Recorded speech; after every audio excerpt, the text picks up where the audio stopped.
স্বাধীন ভারতের ইতিহাসে প্রথম অহিন্দু প্রধানমন্ত্রী মনমোহন সিং দেশটির ১৩তম প্রধানমন্ত্রী হিসেবে ২ মেয়াদে দায়িত্ব পালন করেছেন, খ্যাতি অর্জন করেছেন দেশটির আর্থিক সংস্কারের পথিকৃৎ হিসেবে। তবে তার জন্ম হয়েছিল বর্তমান পাকিস্তানের একটি ছোট গ্রামে। কিন্তু পাকিস্তানে জন্মগ্রহণ করেও কিভাবে ভারতের প্রধানমন্ত্রী হয়েছিলেন মনমোহন সিং, বিস্তারিত থাকছে আরিফ হাসানের প্রতিবেদনে। ১৯৩২ সালের ২৬ সেপ্টেম্বর মনমোহন সিং জন্মগ্রহণ করেন পাকিস্তানের পাঞ্জাব প্রদেশের চকওয়ালা জেলার গাহ গ্রামে। তখন সেটি ছিল ব্রিটিশ ভারতের অংশ। এক সাধারণ শিখ পরিবারে জন্ম নেওয়া মনমোহনের ছেলেবেলাটি কেটেছে ওই অঞ্চলের সাধারণ গ্রামীণ পরিবেশে। তবে ১৯৪৭ সালের ভারত বিভাগের পর তার পরিবার চলে আসে ভারতের পাঞ্জাবে। এই অভিবাসন ছিল তার জীবনের প্রথম বড় পরিবর্তন।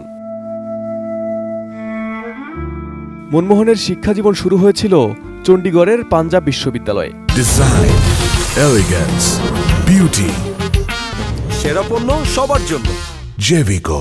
সেখানে তিনি ১৯৫২ সালে অর্থনীতিতে স্নাতক এবং ১৯৫৪ সালে স্নাতকোত্তর সম্পন্ন করেন। তার মেধা তাকে ইংল্যান্ডে নিয়ে যায়, যেখানে তিনি ক্যামব্রিজ বিশ্ববিদ্যালয় থেকে ১৯৫৭ সালে অর্থনীতিতে স্নাতক এবং অক্সফোর্ড বিশ্ববিদ্যালয়ের নাফিল্ড কলেজ থেকে ১৯৬২ সালে ডিফিল ডিগ্রি অর্জন করেন।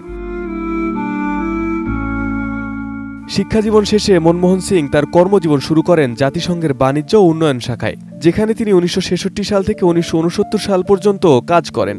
এরপর তিনি দিল্লি স্কুল অব ইকোনমিক্সে আন্তর্জাতিক বাণিজ্যের অধ্যাপক হিসেবে যোগ দেন।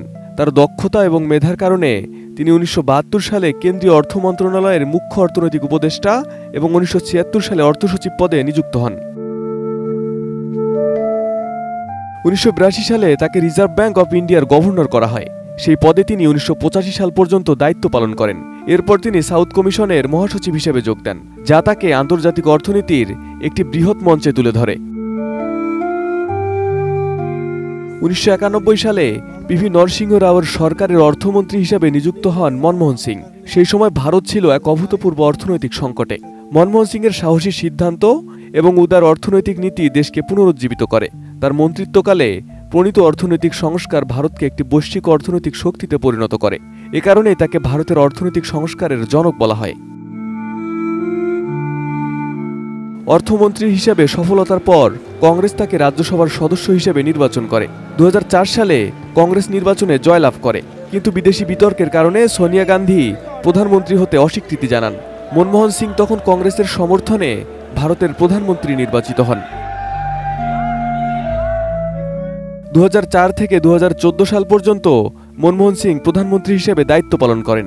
এই সময় তিনি ভারতকে অর্থনৈতিক এবং কূটনৈতিক দিক থেকে শক্তিশালী করেন।